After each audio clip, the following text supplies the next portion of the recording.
వాళ్ళ వ్యవహారం కనపడుతుంది.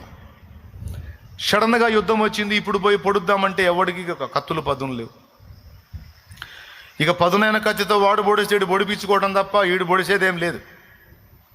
ఎందుకంటే వీడి దగ్గర కూడా ఆయుధాలు ఉన్నాయి కానీ పనికి రావు. కానీ వాడి దగ్గర ఉన్న ఆయుధాలు ఎప్పటికప్పుడు అవి లైన్ చేసి పెట్టుకుంటున్నాడు.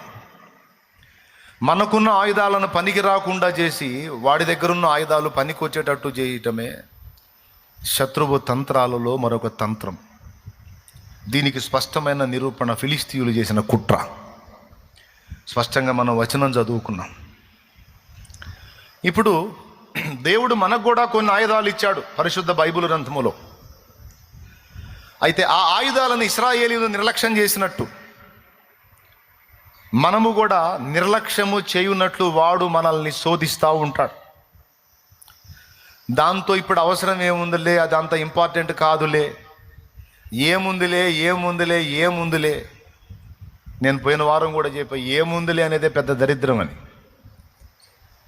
ఏముందిలే అనేటట్టు చేసి మన సోమరితనం, బద్ధకత్వం, పనికిమాలినతనం, పండుబోతుతనం, తిండిబోతుతనం, నిద్రబోతుతనం, దీనివల్ల మనకు దేవుడు అనుగ్రహించిన బలమైన ఆయుధాలు ఏవైతే ఉన్నాయో అవి మొద్దుబారిపోయి శత్రువును ఎదుర్కొనడానికి పనికిరానివైపోయి నిరుపయోగమైపోయిన పరిస్థితుల్లో నేడు సంఘములు అనేకులు ఉన్నారు. దానికి కారణం ఏముందిలే అనుకోవటం, యుద్ధం వచ్చినప్పుడు చూసుకుందాంలే అనుకోవటం. దేవుడు అన్నాడు, అపవాదికి చోటియ్యకుడి అంటే ముందుగానే మెళకువగా ఉండండి.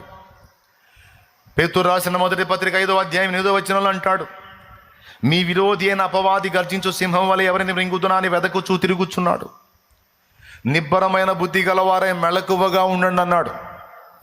శత్రువుని గురించి చెప్పిన ప్రతి చోట కూడా భయపడొద్దు అని చెప్పాడు. ముందు నిబ్బరము అంటే నిర్భయము అని అర్థం.